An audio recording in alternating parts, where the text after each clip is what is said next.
সুজলা সুফলা শস্য শ্যামলা নিবৃত্ত শীতল এই বিশাল ভুবনপুর রাজ্য প্রকৃতির অপরূপ নয়নাভিরাম।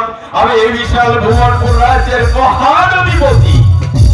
আমি আমার এই বিশাল ভুবনপুর রাজ্য আমি অন্বেষণ করে দেখেছি। আমার রাজ্যের গরিব দুঃখী হিন্দু মুসলমান খ্রিস্টান প্রজাগণ বেশ সুখ শান্তিতে বসবাস করছে। তা জেনে আজ আমি আনন্দিত এবং গর্বিত। এগিয়ে আছিস অজির সাহেবকে রাজ্য দরবারে পাঠিয়ে দে। বন্দেগী জাহাপনা। অজির সাহেব জাহাপনা, আমার রাজ্যের হিন্দু মুসলমান গরিব দুঃখী খ্রিস্টান প্রজাগণ কিভাবে কাল যাপন করছে তাকে আপনি বলতে পারেন অজির সাহেব? জাহাপনা, এই তো আমাদের বিশাল ভুবনপুর রাজ্য, প্রকৃতির অপরূপ সৌন্দর্যে ভরা মনোমুগ্ধকর এই বিশাল ভুবনপুর রাজ্যে আমরা জন্ম নিয়েছি। এদেশ আমাদের জন্মভূমি, এদেশ আমাদের মাতৃভূমি, এদেশ আমাদের নিকট মায়ের মতো। তাছাড়া এদেশের মাটি ও মানুষের সাথে রয়েছে আমাদের গভীর ভালোবাসা। জাহাপনা, আমি সারা রাজ্যময় অন্বেষণ করে জানতে পেরেছি আমাদের রাজ্যের মিলিত হিন্দু মুসলমান গরিব দুঃখী প্রজাগণ বেশ সুখ শান্তিতে আছে এবং আপনার গুণ কীর্তন করছে। আপনার মুখে প্রজাদের সুখ শান্তির কথা শুনে আজ আমি আনন্দিত এবং গর্বিত। অজির সাহেব, আপনার কি কোনো অভিযোগ আছে? না জাহাপনা, আমার তেমন কোনো অভিযোগ নেই জাহাপনা। তবে আমার একমাত্র কন্যা বা পরিবার এখনো ফিরে আসছে না বলে আমার মনটা বিশেষ ভালো যাচ্ছে না জাহাপনা। অজির সাহেব, পরিবারের সঙ্গে আমি সসন্দেহ সজ্জিত হয়ে সৈন্যগণ সঙ্গে নিয়ে আমি পরিবারকে পাঠিয়েছিলাম, তবে কি আমার সৈন্যরা ফিরে এসেছে? অজির সাহেব, হ্যাঁ জাহাপনা, সৈন্যরা এখনো ফিরে আসেনি। অজির সাহেব, জাহাপনা, আপনি নিশ্চিন্ত থাকুন, সৈন্যরা অবশ্যই আপনার কন্যা বা পরিবারকে সঙ্গে করে নিয়ে আসবে।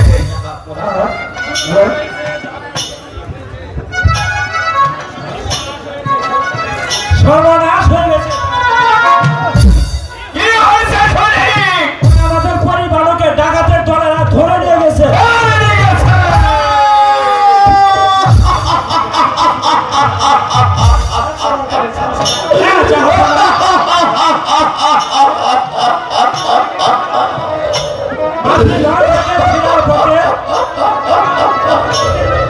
পথের মধ্যে হঠাৎ ডাকাতের আক্রমণে পরিবারকে নিয়ে পালিয়ে যায়। কি করেছিলে তখন? অপরাধের দল আমাদের সৈন্যরা কেউ তাকে রক্ষা করতে পারল না, তাই আমি কোন রকম প্রাণ নিয়ে আছি। আমি আর তোমাকে সইতে পারছি না, চলে যাও ঘাট থেকে। কোথায় যাচ্ছি মহারাজ? ও খোদা, এ কি করলে তুমি? এ কি করলে? আমার একমাত্র কলেজার টুকরো পরিবারকে তুমি আমার কাছ থেকে ছিনিয়ে নিলে খোদা।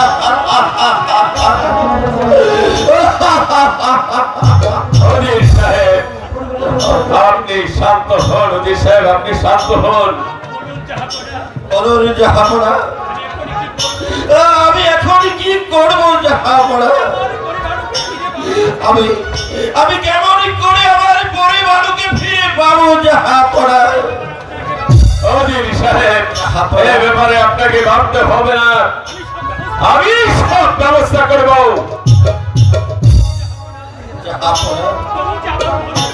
তবু আমার মনকে আমি বোঝাতে পারছি না জাহাপনা। অজির সাহেব, আমি আপনাকে কথা দিলাম, আমি যেমন করে হোক আপনার কন্যা পরিবারকে উদ্ধার করে আনবো।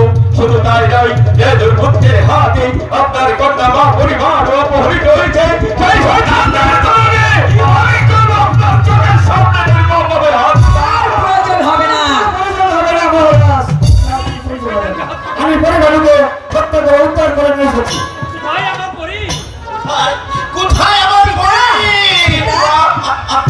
আব্বাজান, জানো আব্বাজান, এই নজওয়ান না থাকলে তোমার কন্যাকে যে তুমি ফেরত পেতে না আব্বাজান। তাই তো ভাবছি রে মা, কি দিয়ে এই নজওয়ানকে খুশি করতে পারি? বলো বলো যুবক, বলো। বলো বলো যুবক, কি তোমার পরিচয়? আমার কাছে তোমার আছে কিবা চাওয়ার আছে? আজ তুমি যা চাইবে তাই নিয়ে আমি তোমাদেরকে খুশি করবো।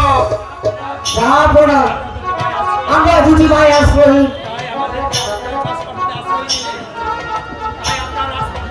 তাই আপনার রাজপ্রাসাদে আমাদের দুটি ভাইকে আশ্রয় করে দিলে তাই আমরা খুশি।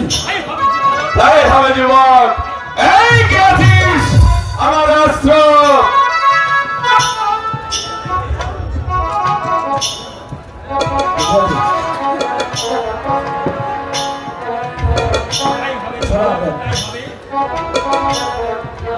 এই কে আছিস? কোথায় প্রহরী?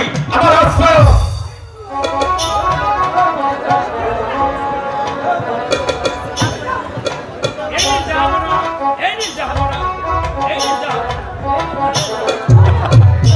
যুবক,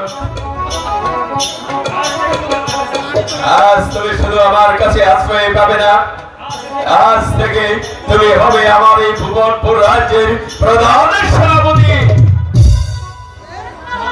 যাবো না, আমি কি পারবো আপনার এই মহান দায়িত্ব পালন করতে? পারবে যুবক, তুমি পারবে। সেই আস্থা বিশ্বাস তোমার প্রতি রয়েছে, তাই আমি দিলাম আমার এই ভুবনপুর রাজ্যের সম্মানিত হাতিয়ার। তুমি এই হাতিয়ার নিয়ে উত্তর সাহসে তুমি যাবে বিভিন্ন জায়গায়।